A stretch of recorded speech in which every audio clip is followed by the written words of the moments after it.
Assalamualaikum warahmatullahi wabarakatuh.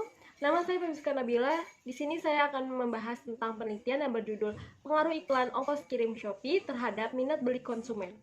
Saya ingin menjelaskan sedikit kenapa kami memilih judul untuk penelitian ini. Karena berdasarkan era globalisasi, yang menuntut adanya perubahan pada beberapa bidang, salah satunya yaitu bidang pemasaran. Bidang pemasaran pun berkembang terus dengan pesat, hingga sekarang banyak sekali bagi pebisnis untuk mengiklankan produk atau jasa mereka. Saya memilih Shopee karena Shopee merupakan salah satu e-commerce terbesar di Indonesia, mendapatkan peringkat pertama. Tujuan dari penelitian ini adalah untuk mengetahui pengaruh iklan gratis ongkir Shopee terhadap minat beli konsumen. Lalu penelitian ini menggunakan paradigma positivisme, karena penelitian ini untuk mengetahui perilaku konsumen jika dihadapkan pada iklan yang menawarkan gratis ongkos kirim pada aplikasi Shopee. Paradigma positivisme digunakan dalam penelitian kuantitatif untuk memprediksi suatu kejadian atau peristiwa di masyarakat secara objektif menurut hukum-hukum yang sudah ditetapkan. Penelitian ini menggunakan pendekatan kuantitatif. Guna pendekatan kuantitatif untuk mengetahui adakah pengaruh variabel X, yaitu iklan gratis ongkos kirim, terhadap variabel Y yang merupakan minat beli konsumen terhadap produk-produk Shopee. Lalu metode yang kami gunakan adalah metode survei, merupakan pengumpulan data yang berasal dari paradigma positivisme dan digunakan dalam pendekatan kuantitatif. Nah, survei ini digunakan untuk menjelaskan hubungan kausalitas dari sebuah pengujian hipotesis, memprediksi suatu kejadian yang akan terjadi, serta dapat mengevaluasi suatu hal ini juga karena kami ingin melihat dari responden, bagaimana responden memberikan jawaban terkait iklan gratis ongkos kirim Shopee. Jenis penelitian kami adalah deskriptif kuantitatif. Penelitian deskriptif kuantitatif merupakan penelitian yang menjelaskan atau menggambarkan peristiwa yang sedang terjadi, disertai fakta-fakta yang terjadi di lapangan berdasarkan hasil pengamatan. Lalu populasi. Populasi merupakan wilayah yang digunakan dalam penelitian, yang di dalamnya terdapat subjek maupun objek penelitian yang memiliki ciri atau karakteristik tertentu yang ditetapkan oleh peneliti untuk menarik kesimpulan. Dalam penelitian ini kami gunakan populasinya, yaitu mahasiswa Ilmu Komunikasi tahun 2019 di Universitas Negeri Jakarta yang berjumlah 82 orang. Lalu sampel yang kami gunakan adalah mahasiswa atau mahasiswi Ilmu Komunikasi tahun 2019 Universitas Negeri Jakarta yang merupakan pengguna Shopee. Penentuan jumlah sampel pada penelitian ini menggunakan rumus Solvin. N yang berarti jumlah sampel, N besar yang berarti jumlah populasi, dan D yang merupakan tingkat kesalahan. Berdasarkan rumus tersebut, jumlah sampel sebanyak 82 dan ada 5% atau 0,05. Maka didapatkan jumlah sampel yaitu N sama dengan 68,4 atau dibulatkan menjadi 68. Unit analisis penelitian ini adalah iklan gratis ongkos kirim Shopee, dan yang dianalisisnya adalah pengaruh iklan gratis ongkir Shopee. Lalu selanjutnya adalah teknik pengumpulan sampel. Teknik yang digunakan dalam penelitian ini adalah teknik probability sample dan dengan metode kuota sampling. Teknik non-probability sampling merupakan teknik yang digunakan dalam penelitian kuantitatif yang setiap populasinya tidak diberikan kesempatan yang sama untuk dipilih menjadi sampel.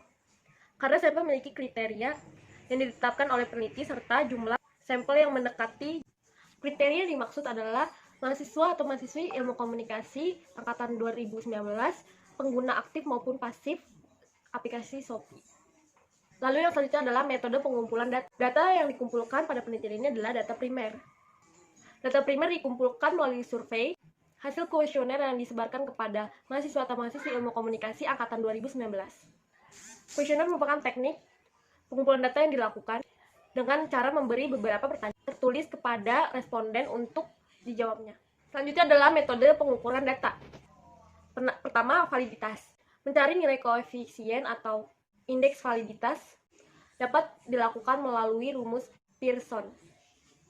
Yang ini rumusnya. Suatu indikator dikatakan valid jika R hitung lebih besar dari R tabel.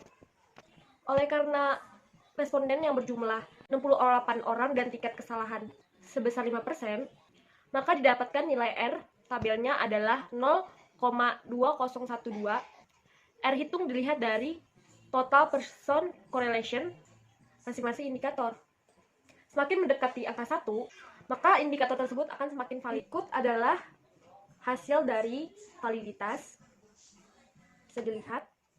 Berdasarkan analisis validitas melalui SPSS dengan person product moment, diketahui bahwa pada variabel X, nilai R hitung X1 adalah 0,819, melebihi 0,2012, dan R hitung lebih besar dari R tabel, maka indikator tersebut dikatakan valid. Pada X2, nilai R hitung adalah 0,824, oleh karena itu, melebihi 0,2012, dan R hitung lebih besar dari R tabel, maka indikator tersebut dikatakan valid.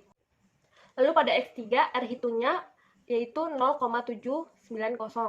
R hitung ini melebihi dari R tabel, yaitu 0,2012.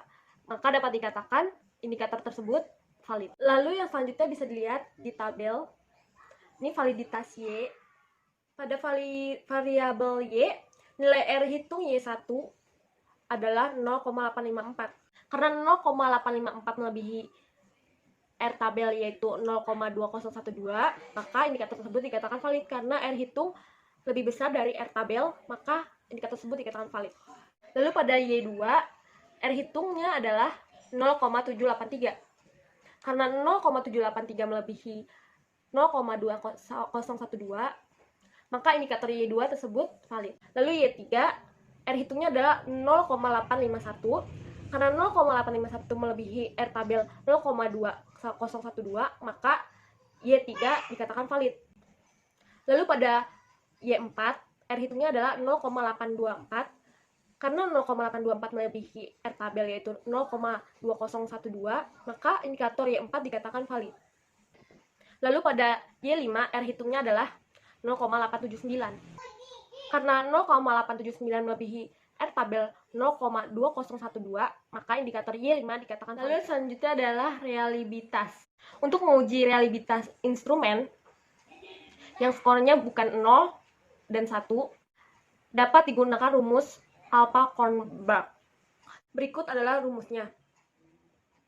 R adalah koefisien reliabilitas alfa, K adalah jumlah item pertanyaan, lalu yang berhuruf ini adalah jumlah varian butir, lalu yang satunya lagi adalah varian total. Uji reliabilitas ini menggunakan SPSS pada laptop. Dapat diinterpretasikan menggunakan kategori dari Sugiono tahun 2015, yaitu dapat dilihat pada tabel berikut. Bila nilai koefisien alfa melebihi 0,700, maka setiap item dalam kuesioner dapat dikatakan reliable. Sebaliknya, jika nilai koefisien alfa kurang dari 0,700, maka item tidak reliable. Berikut adalah hasilnya.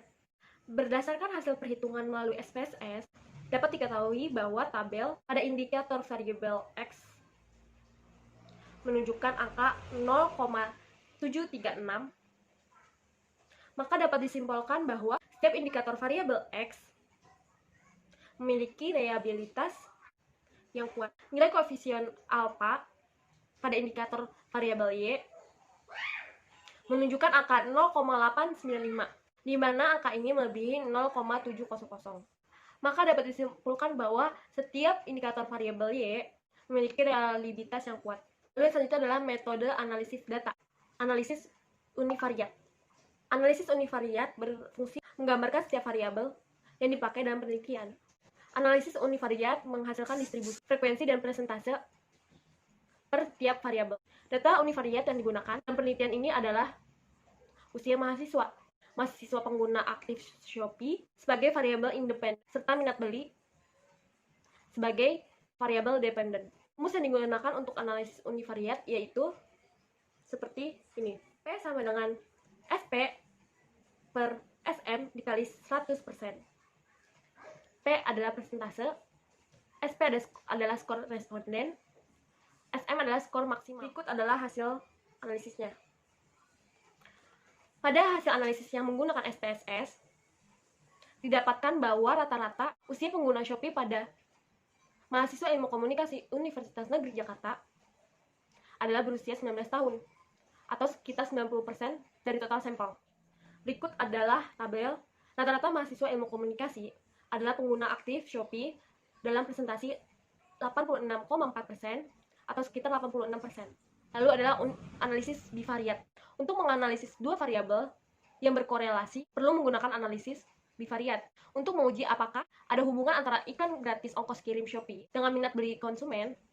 Dapat menggunakan chi-square test dengan tingkat kesalahan 5%. Hasil yang didapatkan ditentukan oleh nilai P. Nilai P lebih kecil dari 0,05, maka HO ditolak dan HA diterima.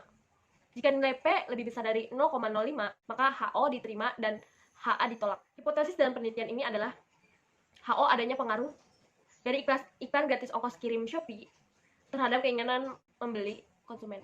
HA adalah tidak ada pengaruhnya iklan gratis ongkos kirim Shopee terhadap minat beli konsumen. Berikut adalah tabel hubungan frekuensi memakai Shopee dengan minat beli. Pada hubungan frekuensi penggunaan aplikasi Shopee dengan minat beli, ketahui nilai P adalah 0,539. Oleh karena nilai P melebihi 0,05, maka HO diterima dan HA ditolak. Lalu selanjutnya tabel ini hubungan melihat iklan Shopee dengan minat beli. Pada hubungan melihat iklan gratis ongkos kirim Shopee dengan minat beli, diketahui nilai P adalah 0,38. Oleh karena nilai P melebihi 0,05, maka HO diterima dan HA ditolak. Dan selanjutnya tabel ini hubungan pesan iklan gratis ongkos kirim dengan minat beli.